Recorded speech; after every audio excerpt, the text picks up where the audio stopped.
University's Department of Engineering and Physics took more than 150 local 6th grade girls over to the Hope Field House. There, they challenged the girls to light an LED bulb. Swift recently auditioned for the NBC show America's Got Talent. He passed the call for Laker TV. The infection is spreading.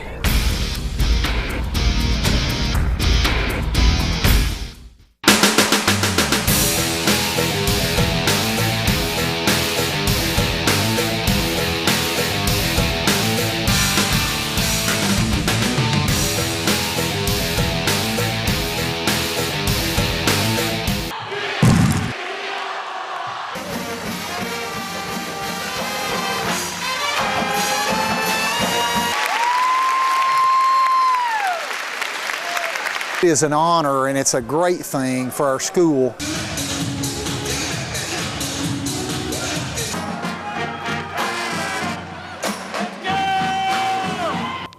The road to Rupp is paved with teamwork, determination, and long hours in the gym.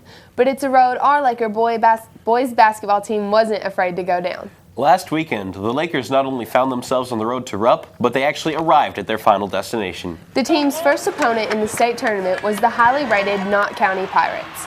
And after a long duel that ended in double overtime, the Lakers emerged victorious and moved on to the Elite Eight.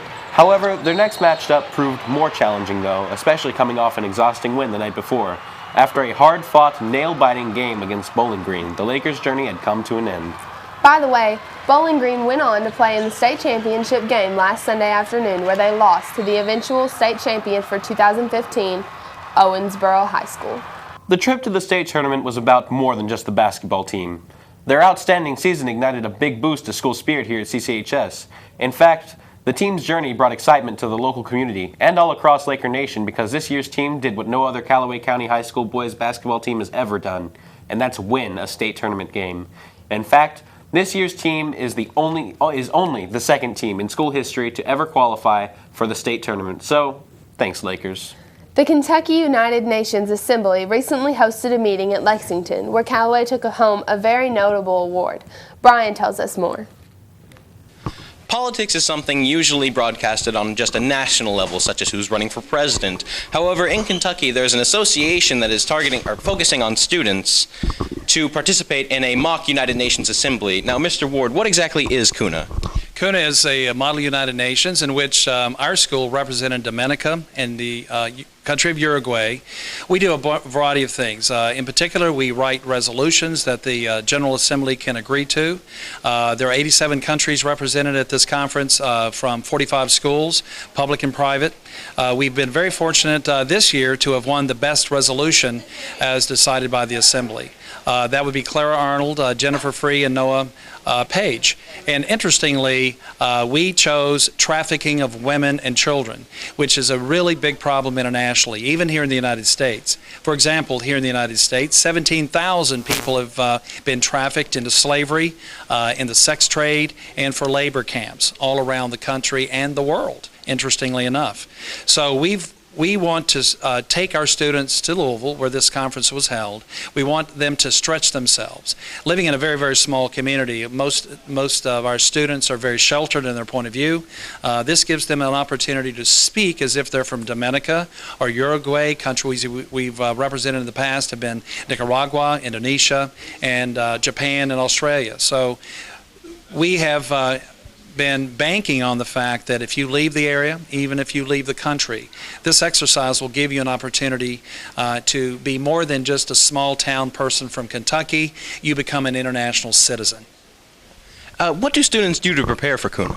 Well, we actually contracted Murray State and Dr. Kang, who's in the political science department. Some of his students came over and helped us work on our resolutions. We had 2 resolutions that actually passed. The other resolution from Uruguay was to try to attack drug trafficking, another very, very big problem internationally. And so they came here during snow days when we were out of school, which is kind of interesting. When the people slogged here, we spent, I think, 3 or 4 days, and then they helped us put together our resolutions. But by and large, our students did all the research, put together their speeches, and pretty much did their own thing once they got there. And both groups are outstanding. Thank you for that insight. For Laker TV, I'm Brian Hale. What are the first few signs of spring? March flowers, birds chirping, the sun shining down on your back, and here in Murray, Kentucky, the grand opening of a historical landmark. One of the two places that sell things by the foot, and we're not talking healthy. Reporter Kennedy Kelly tells us more about this popular destination. Since 1948, the Murray Dairy Queen has been the hub of Murray, where it may seem as if you have gone back in time. RDQ is one of a kind, with walk-up service, a menu of only ice cream and hot dogs, and it is one of the 4 left in the U.S. as an original Dairy Queen. Many people in the community want to keep their DQ this way. So we have tried to keep it that way all through these years. It seems to be working. The Murray Dairy Queen is good for more than just ice cream. Many teenagers in the community get their first job here and stay with them for quite a while. It's a good place to learn how to work with the public and work with food product and customer service, and it's a good learning spot. There is definitely nothing normal about this restaurant. I asked owner Leslie Kemp if she would prefer a more contemporary way of service for her business. There are pros and cons to both. I'm afraid that it would take away from the uniqueness if we changed it. It was an icon in Murray, and it had such a good clientele that we thought we might destroy that if we tried to change it. Since 1993, the Kemps have had a passion for our local Dairy Queen. To them, it's more than just a retail business. It's a landmark to our community. By trying to tear down and rebuild RDQ, it'd be as if tearing down a local treasure. They find importance in keeping our Dairy Queen a friendly family business and continuing the legacy. Okay, so is anybody else hungry right after watching that? Anyway, another sure sign of spring around here is when local people start uncovering their fishing boats and heading to the lake. And last weekend, the Laker bass fishing team cast themselves into another season of competition by hosting the CCHS Froggy Lane Classic on Kentucky Lake. Here's the story from reporter Kaylee Anderson. On March 14th, the Calloway County bass fishing team squared off against teams from around the region at the Froggy Lane Classic. The team got first place overall and took home many other individual awards. The individual awards went to Alex Alexander and Sean Jones, and they got second place boat. Third place boat went to Brandon Falwell and Jared Phillips, and the award of Big Fish went to sophomore Ben Gardner. We asked one winner of the Froggy Lane Classic, Brandon Falwell, about what he hopes to accomplish at future tournaments. I want to win a state championship. I came close last year with a third place, but hoping to get a first place this year. That's what I hope to do with it. 3 Laker art students won first place in the recent Kentucky Arts Educators Association's regional art competition at Murray State. Seen here, Bobby Brashear, a junior, placed first in drawing. Also, junior Jessica Free placed first in photography with this submission, and Ashley Jones, a freshman, placed first in graphic design with this piece. Now their work will travel to the state, where the exhibit will be on display at the Melwood Arts Center in Louisville from April 11th to May 2nd.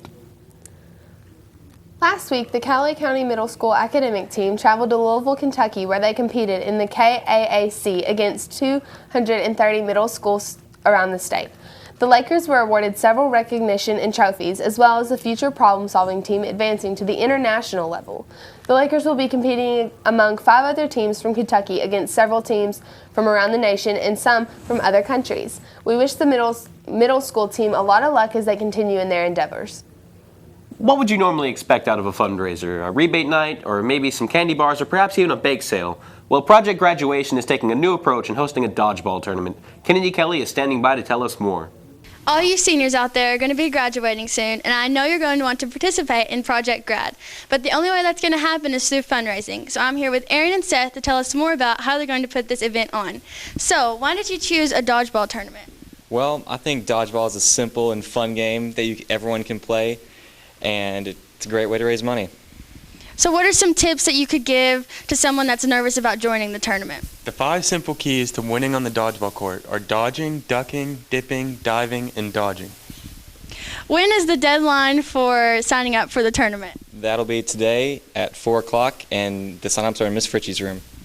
Don't forget to come and sign up and join your senior class. For Laker TV, I'm Kennedy Kelly. Well, March Madness is still going strong in America, and there was a lot of outrage when the local Murray State Racers didn't receive an at-large bid to the NCAA tournament. But luckily, the Racers still got to prove their worth in the NIT. The Racers won 2 games in the National Invitational Tournament, putting them in the Elite 8. But after a heartbreaking buzzer-beating shot by Old Dominion, the Racers' season ended Wednesday night. All in all, a fantastic and record-setting season for the Racer Nation. The madness goes on though, and many local basketball fans are now turning their attention back to the NCAA tournament, especially Big Blue fans. Reporter Zach Halab went around CCHS and asked who some of you have picked to move on to the big dance. We are down to the nitty-gritty here. We are down to the Sweet 16 with teams like Arizona, Wisconsin, UK, and Duke. Who knows what'll happen?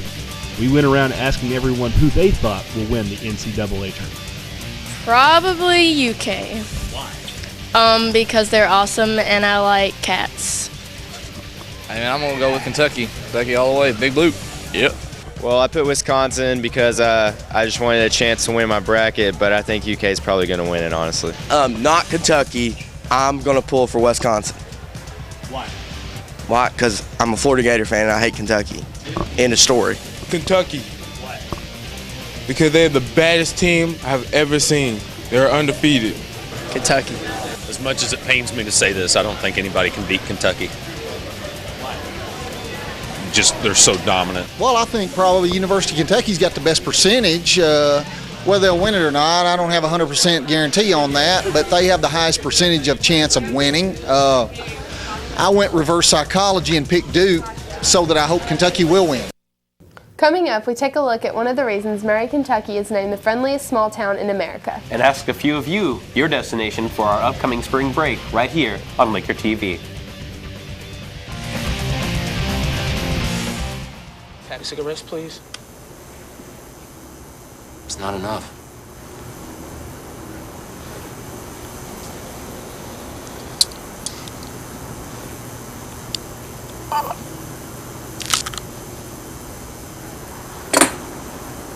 What's a pack of smokes cost? Your teeth. Smoking can cause serious gum disease that makes you more likely to lose them. See you again. What are cigarettes costing you?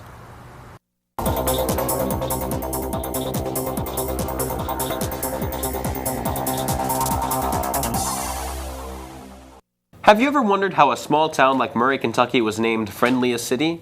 It is because of people like Debbie Smith turning her dream into a reality and starting a soup kitchen named Soup for the Soul. Debbie Smith, regular volunteer at Glendale Road Church of Christ Benevolent Center, saw a need for a soup kitchen here this in is Murray, the only Kentucky. warm meal my family gets for the whole week. It's just a dream of mine. I'm a 2-time cancer survivor, and I've often wondered why I lived and other people didn't, and I think this is my purpose. The soup kitchen is located in downtown Murray, and she encourages everyone to get on board. 5th and Maple on Murray. It's the Warden Elkins building.